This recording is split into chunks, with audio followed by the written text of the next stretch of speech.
I'm about to talk about. Hey, hey guys, Thunder E here. Welcome to episode 8 of Comic Crunch.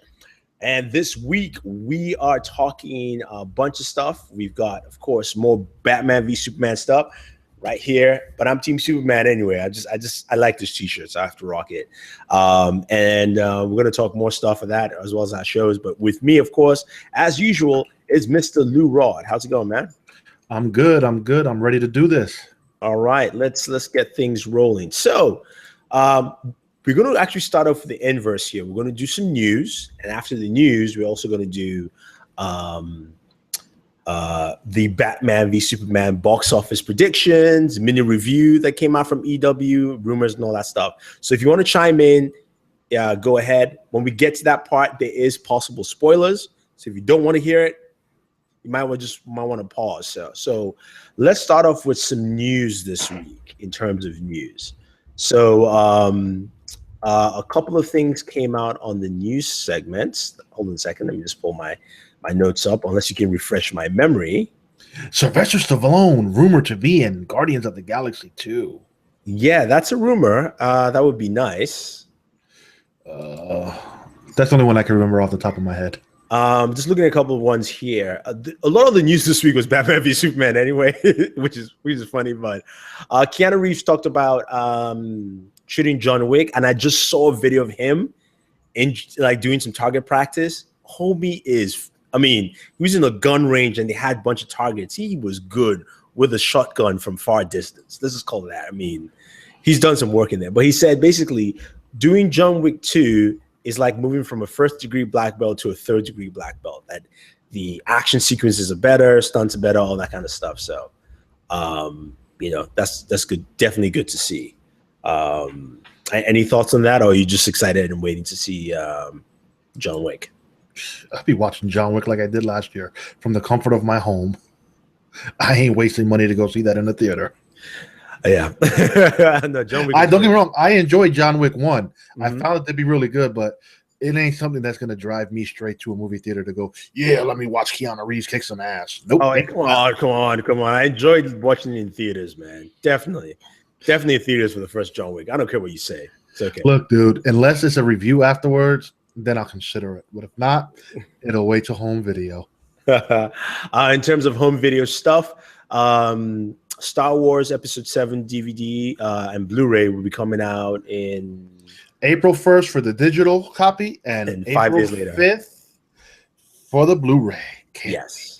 So they're going to have a bunch of deleted scenes, and the names of the scenes are Finn and the Villager, Jakku Message, X-Wing prepared for light speed, Kylo searches the Falcon, which we've heard of that one before, Snow Speed Chaser, Finn will be fine. So those are the most interesting one, of course, is having Kylo Ren check out the Millennium Falcon. This is before he stabs his father.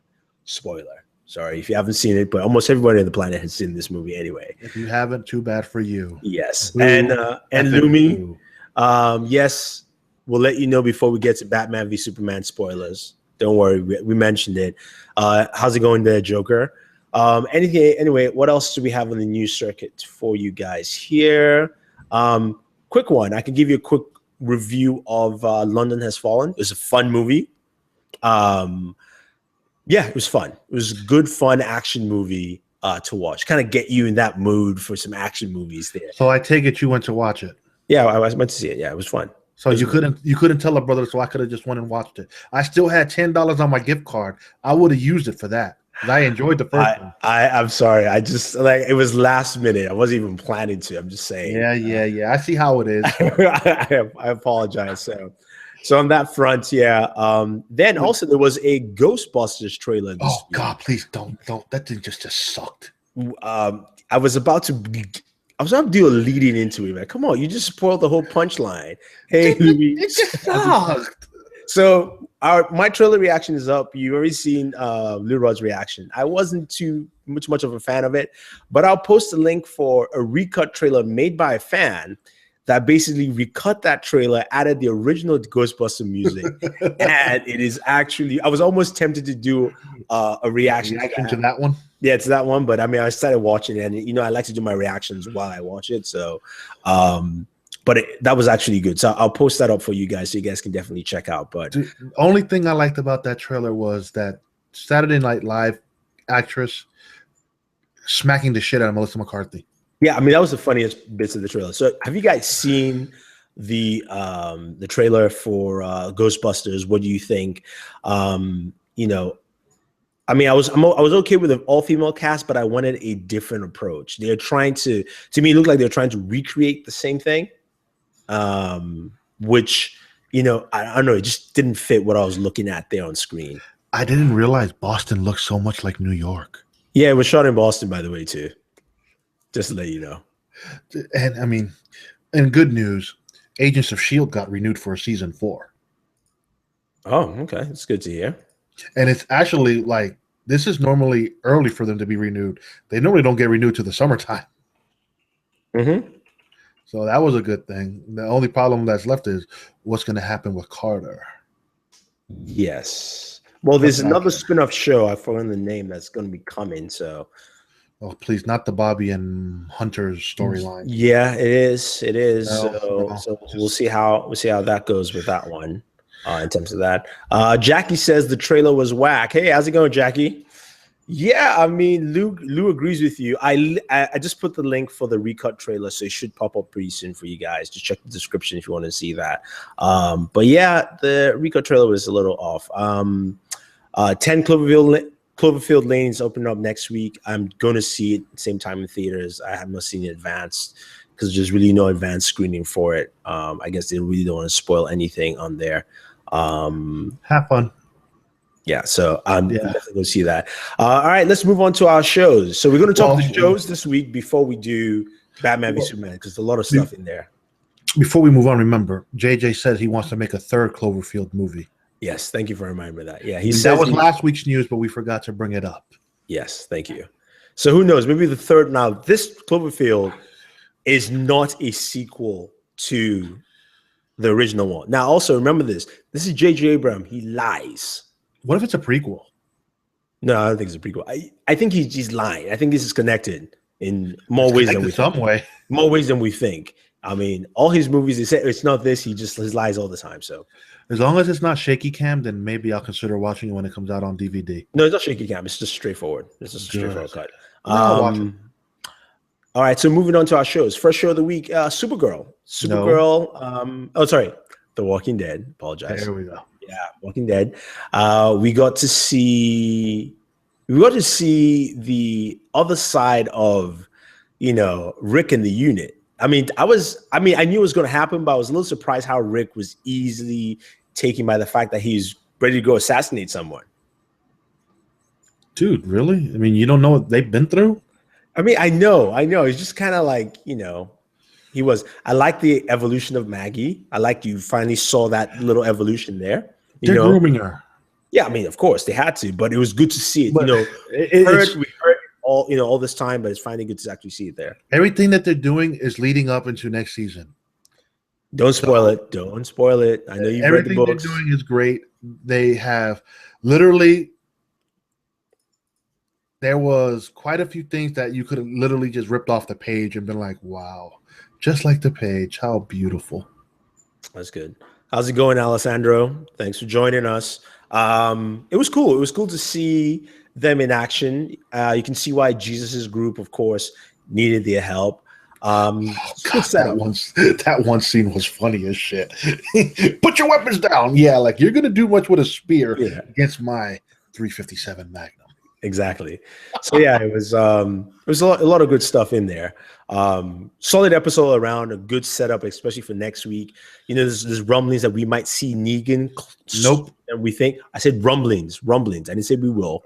It's already been confirmed he's not in the episode. Okay, I'm just saying rumblings. So yeah, they're just teasing the tidbits to you, but yeah, we're not going to see him until the season finale, which I'm okay with. Yeah. And I have to say, if this pace keeps going, this will be the best second half of The Walking Dead we've had since this show has started. Possibly, yeah. Because it's been action-packed since they came back. And next week, it doesn't let up neither. Okay. Yeah, it should be good. Should definitely be good. But it was an overall good episode. I liked it. I liked the pacing. I like what they showed in that. Moving on to Monday, Supergirl. This was an episode that involved DC character, Superman villain character, tying to Brainiac in this episode. What did you think? I enjoyed the episode, but homie was skinny as fuck. Who? Homegirl was skinny as shit. Oh, She you didn't mean look good. Supergirl's old self? Oh, what's the name again? Old Supergirl. Oh yeah. I think she was fine. I think. I mean, I think it was just the outfit too. It was just all blue and the way it was cut. Maybe I don't know, but I thought she was fine. Yeah, you could see her G-string line. Wow. Excuse me. It was a great episode, but I pay attention to detail. Yeah, I can see the detail you're paying attention to. But yeah, so it's a good episode. I like the connection to Brainiac. Ain't my fault. I like the fact that they went with they kind of mixed Brainiac's mythology of different mythologies he had, as well as her people and things like that. So overall, good episode. The only thing I will say is they went with the Independence Day route of him using a virus he wrote for Windows Vista to stop her. Yeah. It worked. Whatever. I mean, it's not supposed to work. I mean, I get it. It's a TV show, but it's one of those things where I was just like, oh, come on. Really? It was a fun episode. I enjoyed it. No, because I enjoyed it. I said that's the only part when it happened, I was like, you had to go Independence Day route, right? Really? Good. Hey, homie got himself a female at the end of the episode. True. But I mean, we'll see how good. They needed to do that, and they needed to decide what they want to do with Supergirl and Jimmy Olsen. Okay, and it's funny though because I don't even consider him Jimmy Olsen. I just consider him as Jimmy, not the Olsen part in there. It's like he's like a different person altogether. That's how my mind thinks of him. So I don't know. What do you think of the Fortress? It was cool to see. It was cool to see the Fortress of Solitude. What I don't like is, I mean, I like the fact that they went with the old school, like, that heavy ass key that no one can pick up. That's why he just drops it there, which is really cool because it's in the comic books. But what I don't like is the fact that Superman is just still it should be him taking, that was her first time. That was the bad part to me was, yes, she said, she refused to go, but she must have gone once, I liked it. I mean, but she said, yeah, she refused to go several times. He invited her a bunch of times. And Jimmy was the one who took her there. What was with that ring? So that is called Legion of Superheroes. That ring is from the year period 24 something. Okay, so the Legion of Superheroes are tied in the comic book. So even in Smallville, they showed up in Smallville. Yeah. But see, my thing is I'm connecting it more to the Flash universe now. Remember when he was going through the breach and they showed the ring, saw Supergirl and the ring. Yeah. So now I'm wondering, okay. And we'll get to that Flash in Batman v Superman. There's something big there that is going to be crazy. So the ring of Legion of Superheroes is tied to Superman in the sense that they came back once in the comic books, recruited him as Superboy, or when he was younger. He couldn't fly, so he used the ring then. Because the ring gives you flight and also like a invulnerability shield around you. Like he needed that. But flight. He couldn't fly when he was younger. I get the flight. Yeah, because, oh, look, dude. It took us 10 seasons to fly in Smallville. No, Superman only flew when at the age of, in the comic books, the age of 18 or 19. He was afraid of heights in the comics. I kid you not. Go figure. Yeah. So it took him a while to fly. And also the character Booster Gold stole the ring, came back to present day so he could become famous, become a superhero because it gives him powers also. He used to be an ex-football player, and then he time traveled to the past. So that's where that ring comes from. But it was cool to see all that stuff in the episode. I think overall it's good. Moving on to Thursday, yesterday's episode of DC Legends of Tomorrow. Yeah, it was okay. I like the episode. I really like that episode. I'm liking it.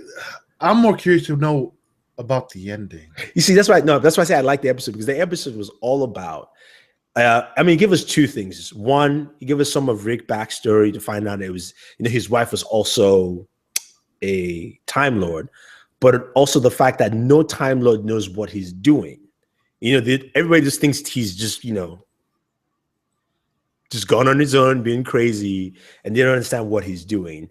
And the fact that there is beef between Captain Cold and Heatwave. And that to me was the most interesting part, because you could see, Captain Cold is either he's changing, or at least he's got like a certain moral stance that he keeps compared to, Heatwave. Lumi says, I've stopped watching that show. What show are you talking about? LOT. Legends of Tomorrow. Oh, dude, you need to watch it, man. Come on. They even try that rubbish. Just watch it. But yeah, I thought it was a good episode overall. The only part of the episode I didn't like is when they were venting out the atmosphere, or not even that.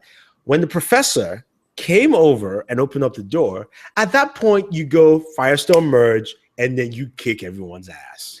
I think they didn't want to do that though. Because I was like, okay, why ain't they, flame throwing motherfuckers? But yet they stay separated. I'm thinking, dude, do they not want to reveal his cast powers and stuff? What's going on here? Does he not want to show the captain chick his team?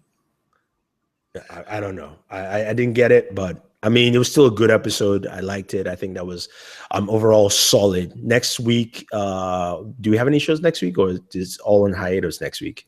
The return of Agents of S.H.I.E.L.D. next week. So Agents of S.H.I.E.L.D., of course, Walking Dead. Walking Dead. I believe there's a Supergirl. Yeah, so we'll still have some shows next week. All right, so we are moving to that spoiler section. Hold up. Do you think Captain Cold killed Heatwave? Yeah, I think he did. Dude, that's not cool. They were a good team. I get, they were going through their little brotherly love problems, but Heatwave, Captain Cold is like Captain Cold in the comics. Captain Cold, and like I said, they have very silly names / villains, but Captain Cold is one of the smartest of his villains. Like, he goes through process of thinking of how to actually stop the Flash. Heatwave is really a nutcase. So we saw it in this episode, and Captain Cold, he understands that, look, he has to stop Savage because it is still going to affect him eventually. So that's funny because I guess we're losing Heatwave and getting the return of Hawkman next week. Yeah, but you know what happens when you kill somebody? It doesn't matter. You're going through time. We pick him up again. That's this. Nobody actually can die, other than Rick Hunter's wife in the future, which is the end of the world anyway, right? So everybody else, think about it. You kill Hawkman, you can pick him up. You can really go back in time and pick him up if you want to. Same thing with Heatwave. If you kill him there, you can pick him up. The only reason why he couldn't drop him in 2046 is because she said the time is not set. So, if you go there, you disappear, like literally could vanish off. So, but anything else, you can just pick up somebody back again if you wanted to. Yeah. That's why, you could see probably when they want to do that, they might kill off certain people so they can trim cast down, add later when needed. Oh, I read this weekend. Well, this week, what am I talking about? That they're trying to get Connor Hawk back. They want to get Diggle Wiggle Jr. back. I mean, that might be a good way. I mean, like, they might go in and find out that a version of that future is set, not the same one. Again, time travel means anything is possible. Well, I think they're referring to more of like season 2, if the show gets picked up, like bringing characters like Vixen, because the characters are going to be interchangeable, which is one reason why I kind of like it, because it means it's like it's a rolling Justice League for CW. Yeah, and that makes it more fun to watch, because then you're not bombarded with the idiots of Ray always dealing with Firestorm, because I'm kind of over the old man. Well, I mean, the problem with Firestorm is that, separately, they don't have proper skill sets other than the professor, who's smart enough to help out with certain things. But then, the kid is a mechanic who really can't fix a spaceship and is trying to learn. So it's like, it just doesn't mesh well on certain times. And Hawkgirl, at least, is just interesting because she's the only person who theoretically can kill him at a certain point in time. You just have to find out where. That's the problem. With it. So, I mean, we'll see. But I like the idea of, like I said, you could swap out characters. They may swap out characters for half a season next year, bring back some, that kind of thing. Mix it up. Somebody cameo here. So you have that nice revolving door and keeps things entertaining for people. In general, that's why I liked it. That's why I was like, oh, I kind of hope it does get picked up, and then we can get these characters that they are maybe hesitant to give a show to, but you could put them on something like this and see where it goes from there. Okay, quick news one here for you guys. Spider-Man spin-off Venom movie moving forward again on Sony. Why? No, I mean, I think it's a good idea, as long as if they're doing this still in conjunction with Marvel and helping them sprinkle the storylines, it's a fine storyline to do. Because we still haven't gotten Spider-Man. Yeah, it doesn't matter because that will actually follow up after Civil War. That's where you're gonna get it from. So like I said, we'll see how it goes. Yeah. I mean, they have to do it because you know what? Deadpool, this was a huge hit now, and Sony's like, we have one character, we need to make this two. We need to make it more than just one. So we're going there. All right, guys. Spoiler time. We are getting into that deep spoiler territory. But before we start, this is all about Batman v Superman. A lot of news dropped this week, a lot.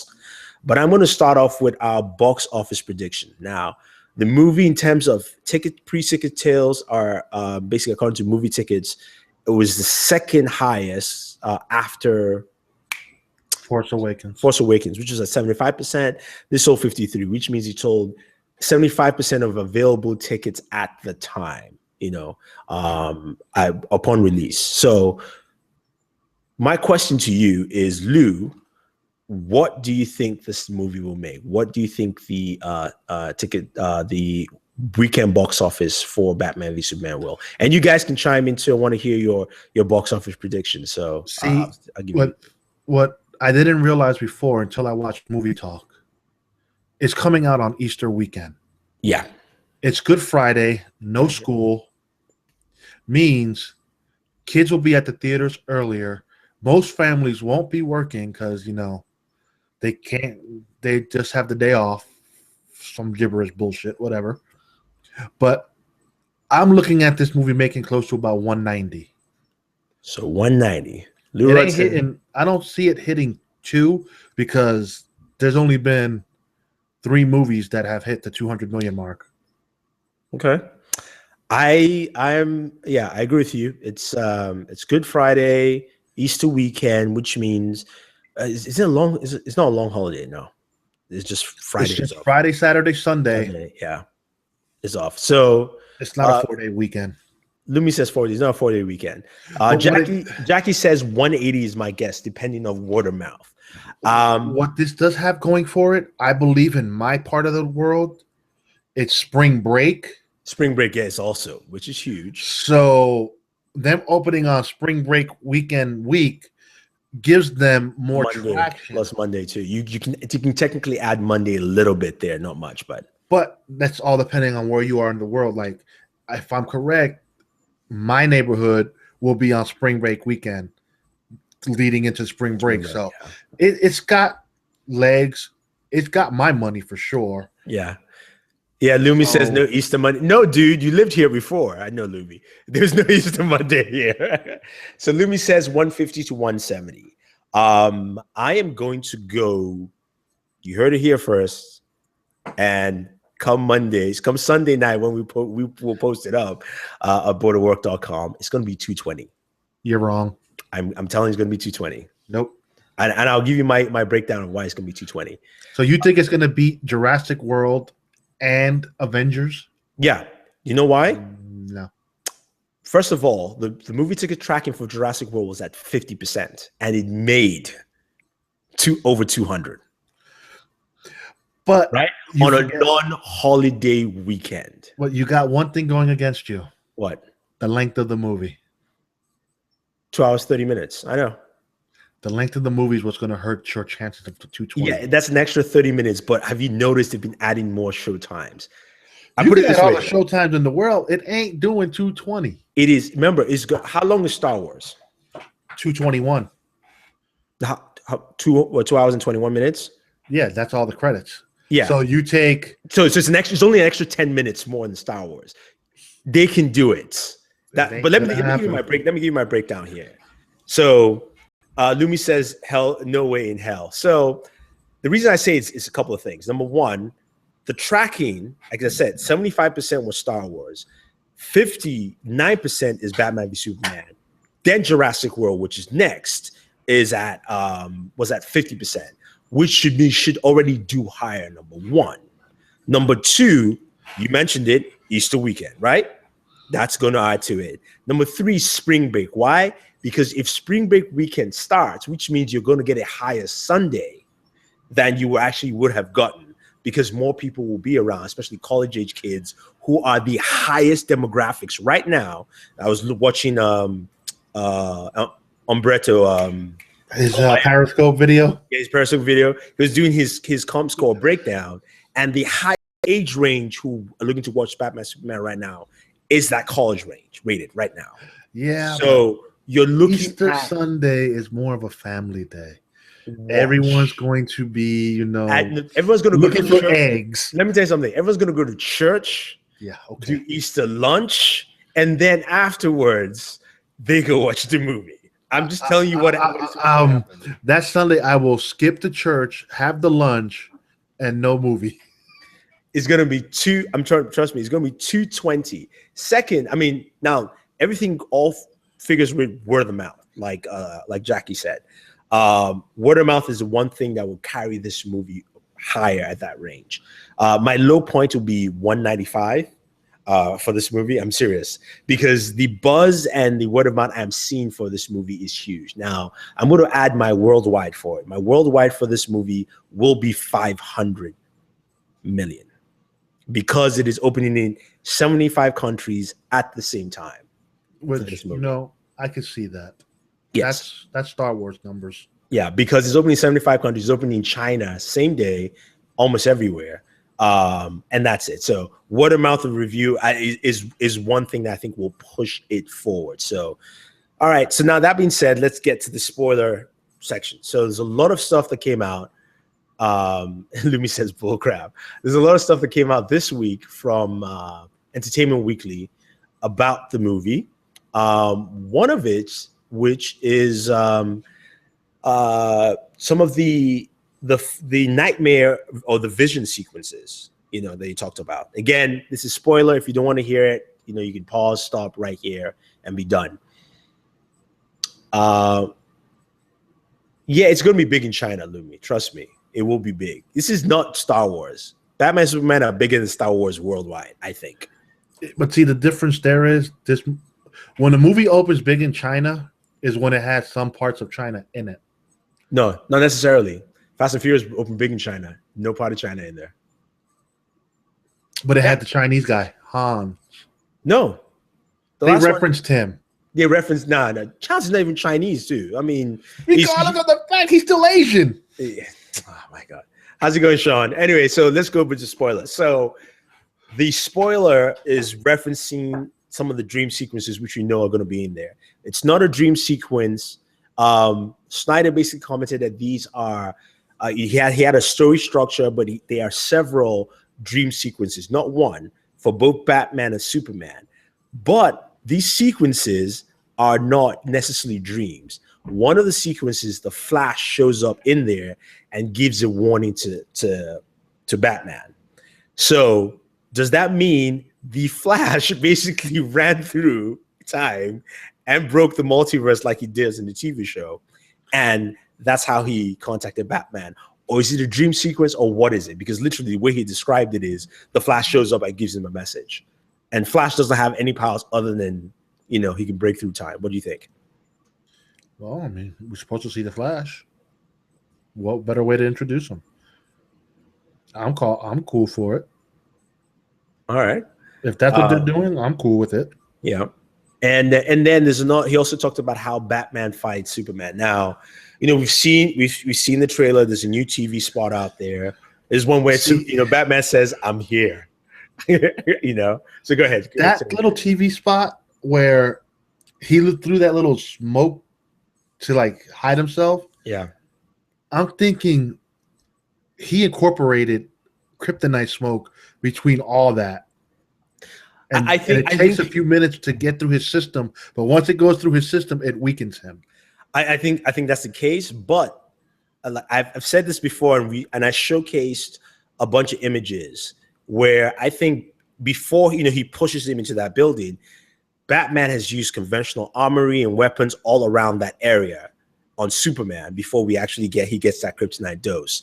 And this is what Zack Snyder said. It says the director becomes animated when he's talking about the big knockout fight. Superman doesn't have to be as much of a chess player as Batman, says Snyder. Superman has the might on his side, but before the fist fight starts, we see an armored Batman placing various traps in this abandoned stockyard, then walking along and driving a kryptonite spear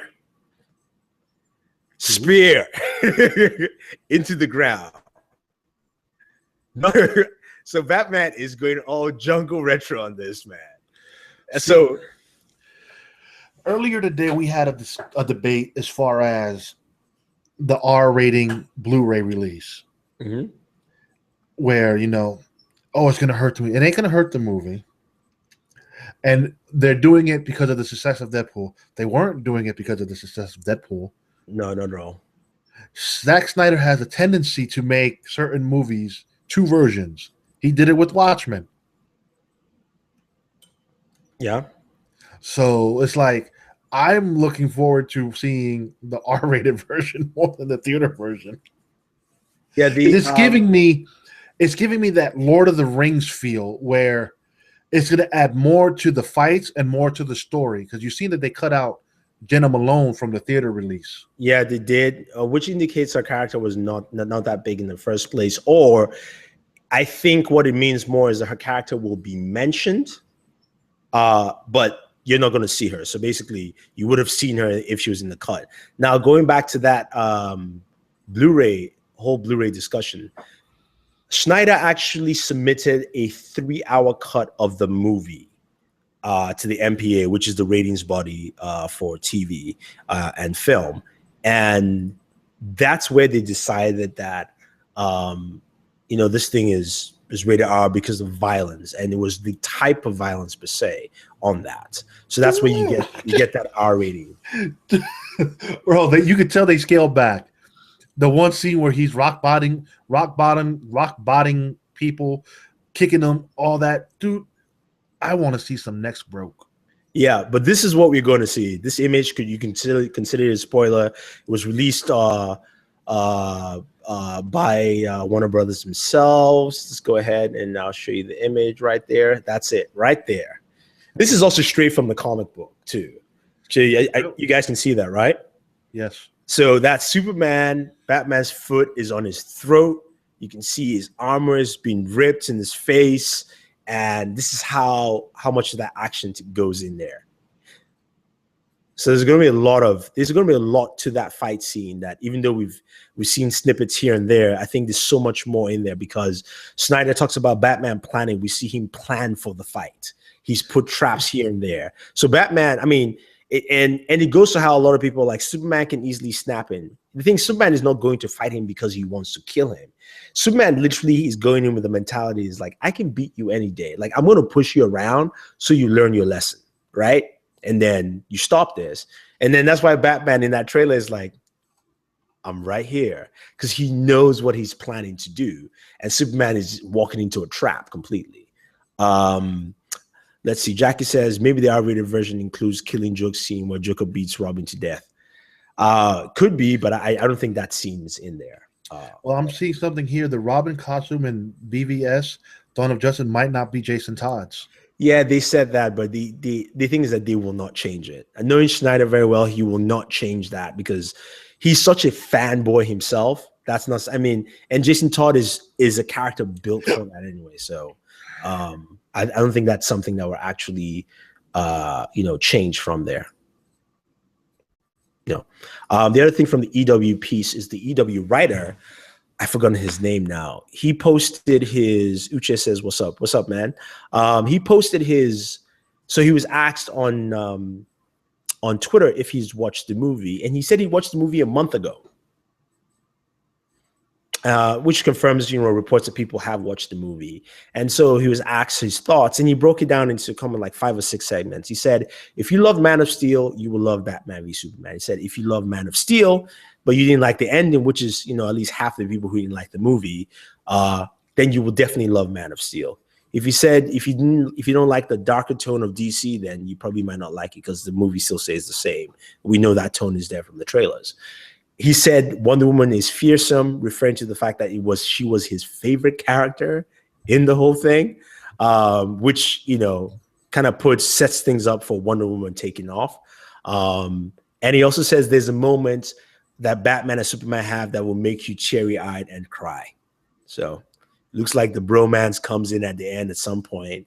I'm thinking either Batman tries to save Mark Kent or Lois Lane. That, Superman kind of feels like, okay, maybe this guy's not such a jerk anymore or something. I don't know. That's what I'm thinking. And then, so he said that, and I think that was pretty much it for what his thoughts were. Another thing he mentioned, which I thought was really cool, is the fight with Doomsday and the rest of them. He said there's a scene where Wonder Woman gets punched by Doomsday. And he's like, in most comic book movies, you get punched by a bad guy that big, you flinch, you see hurt on her face. So she goes back and then she smiles because she's not fought like this in such a long time. And that was like typical Wonder Woman character. And I'm like, if that's in the movie, that is just excellent because she is a warrior, first thing, so there's a lot in there. And so far from him, it sounded good. We do know that, Affleck said he liked the cut and he's seen it. Henry Cavill also came out and mentioned it, but then they're in the movie, so you really can't take their word for it at that point. Look at this. What? Assassin's Creed movie sequel already in motion. Wow. Fassbender's on board. Same thing with Suicide Squad. So Ben Affleck said he's seen the cut of Suicide Squad. He says he loves it.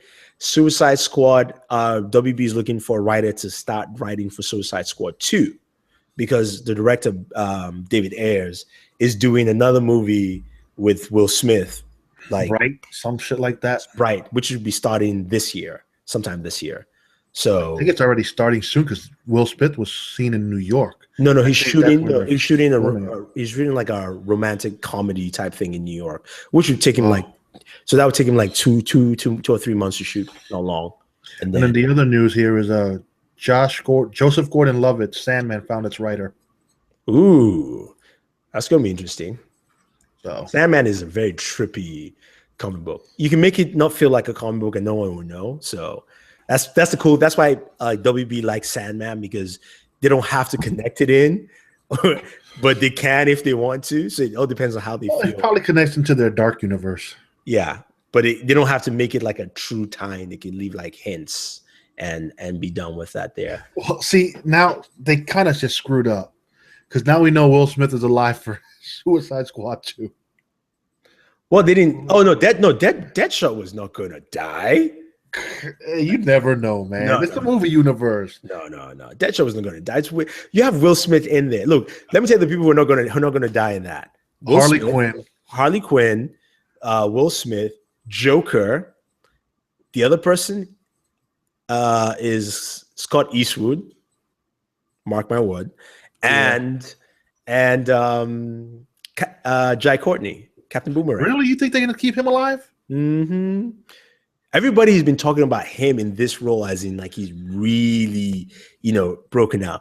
And you know who Captain Boomerang's main superhero is? The Flash. That's his connection also in there. Just saying. So he sucked on The Flash. I'm sorry. Yeah, but he looks like this guy. He's going to be better. Although the guy there was also a Spartacus alumni also. Yeah, which I didn't mind the Spartacus alum, but it was just his version of Captain Cold was boring. Captain Boomerang, whatever. They all got such stupid names. Yeah, they do have stupid names, but they're still cool. So yeah, there's a lot more stuff from Batman v Superman in terms of what EW put out. There's a lot. There's still a lot. Now, the guys from EW said there's still 5 major things they won't show. We've heard reports now that you can't ask questions about Aquaman during the press screeners, the press interview. So it looks like something big is going to be revealed with Aquaman in there too. So we have no idea. Yeah, he's going to come out riding his great white shark about I'm going to eat you. So Jackie says, would you consider Batman v Superman for kids, since some families might not want to see it? It's PG-13. I'm taking my cousins to go see it, and they're 13. So I think it will be fine. I think, you know, they have cut out the extent of the heavy violence out. I say, you know, so I think it'll be fine. I say hell no. I know, I say yes. I mean, as long as they're 13, 12, yeah. If they're younger, PG-13 for mild violence. But let's be real. This is a dark tone movie, which if you're gonna take your family, you take your family. Yeah, but Man of Steel was a dark tone. Doesn't mean it was actually even dark. Like dark tone, actually, to me, with the way Snyder does his dark tone, other than what do you call it again? Watchmen, which really had to me was only one movie that had a really dark tone. 300 was just an action movie that had fake blood and sex scene. It was probably for the sex scenes that it got the R rating. To me, more than the fake. The blood was fake. It wasn't even real. Regardless if it's real or fake, but still, the blood. I know. But it was a blood and the sex scenes. Like 300, if you cut out the blood, since it's all digital, you can take it out. It was literally the sex scenes that made it out. Other than that, it was and that's all what his action sequences look like anyway. For Snyder, they all have the same, you know, same style. If you're a parent like I am, I'm taking my kid regardless of what the rating is. If we want to see it, we're going. Yeah, I think, Jackie, like, you have to make that decision. I would say the best thing for any parent is watch it once and make your mind up, and then, you know, take them. Screw that. We go on first day. Like, I knew for a fact I wasn't taking my daughter to see Deadpool. Oh yeah, definitely. I mean, my cousins who are 13 sent me a message. It's like, I heard Deadpool is really cool. I'm like, no, we are going to go see Batman versus Superman. Let's just take that conversation to the other side. It's not happening. Deadpool is definitely not for kids. I mean, the jokes alone are just like, the kids won't get the jokes because it'll go over their head. No. If they're 13, 14 in America now, yes, they will. Okay, maybe though that age group, but if you were to go there with little kids, they wouldn't get the jokes. Yeah, they wouldn't get the jokes. But I'm not saying, like, if you're not look, Deadpool, if you're not 16, 17, 18, can't watch it. Just simple. But Batman v Superman, like I said, you can make the decision yourself. Probably, okay, what I'll do is, because I'm seeing the movie. So I'm seeing the movie on the 21st. I got my IMAX fan screening ticket. So I'm actually driving back to Boston to go see it. So I'll be there and I'll do my review. I'll let you guys know if I think kids can watch it, at least 13-year-olds, like between 10 to 13, if it's okay. And I'll add that to my review. That review would probably drop on the 21st, which would be the earliest I can probably drop it. And will not have any spoilers whatsoever. Spoiler review will come on the 25th. Just know, if you take your kid to see that movie, you'll be the best parent ever, especially when they're bragging in the schoolyard. So yeah, hello. I'm taking my little brother, but I think themes of the film will go right away. Yeah, some themes will go right away. I mean, Man of Steel, I took my cousins to see Man of Steel 3 years ago and they were 10. Some themes went over his head, but he got most of it. And the one thing I liked was the fact that he was a Thor fan before he walked in. And we had this little conversation. I was like, because I mean, he knows I'm a big Superman fan. He's like, Thor will beat Superman any day. I was like, really? And then we watched it in IMAX. As soon as the movie finished, I'm like, so how about Thor? He's like, he would lose. I was like, you got that, buddy. So now he's the Superman fan. But his sister is a Batman fan. Until he watches Batman kick that ass. That's not gonna happen. Because he would tell me. We just saw a picture of his neck getting squashed. He's gonna tell me, is that real? I'm like, that's just for the movie. You can wipe that away from your mind. Selective. I'm like, you can just wipe that away from your mind. So I mean, no, but yeah, I think it'll be fine. Some things will go over their heads, definitely. But it's like, look, it's like even kids movies. Kids movies nowadays are built for adults too, and there are a lot of humor and jokes there that go above kids' heads, but adults are like, "Woo! I'm glad they don't understand this, but it was funny." You know, I sat through that the first time with that stupid SpongeBob movie, and I hated my life. No, I haven't watched any SpongeBob movies, but yeah, guys. I took my children, and my children were like, please take me to see SpongeBob. I'm like, okay. Granted, it was free because my brother worked at a theater at the time, but I'm like, you guys had me come watch this shit. Wow, This is nothing but gay jokes. Ooh. All right.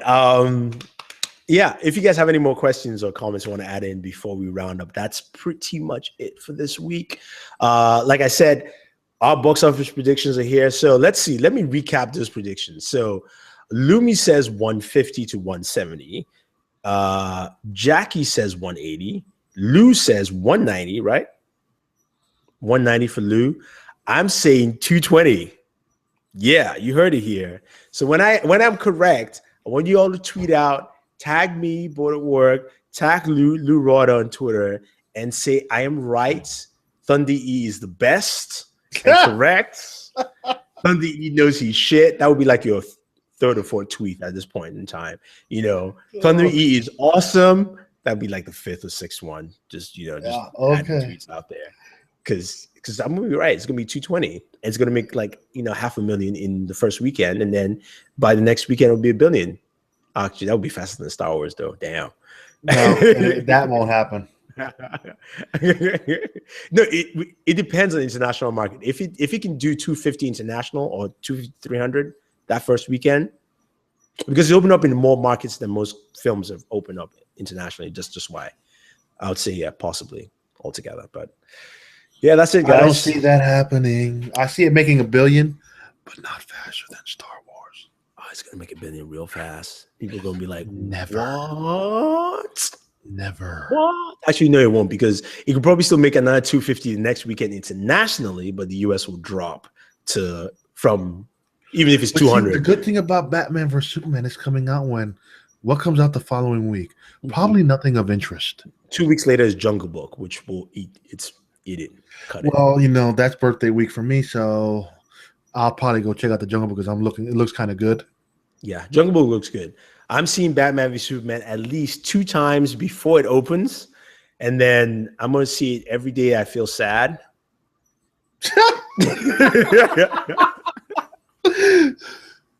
So you're going to make it a bored at night adventure. Just like, you know what? I need me to pick me up.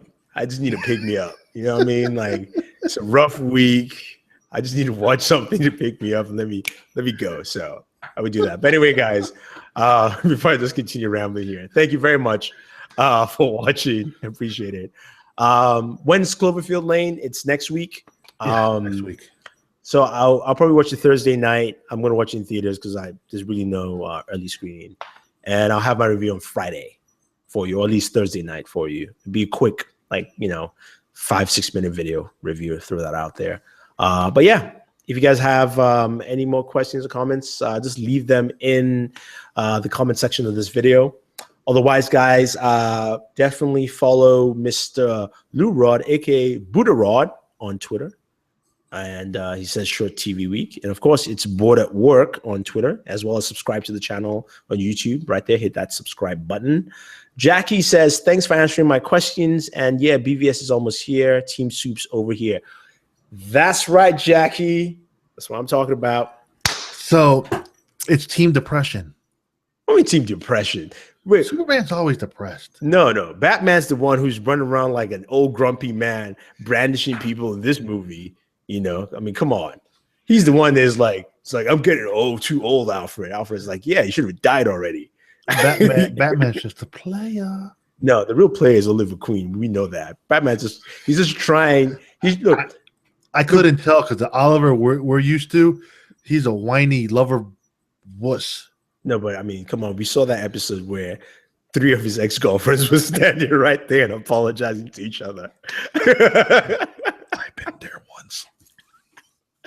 Okay. All right, guys. Thank you very much. Awesome. Subscribe again and catch us tomorrow for the weekly. 12 p.m. and enjoy entertainment.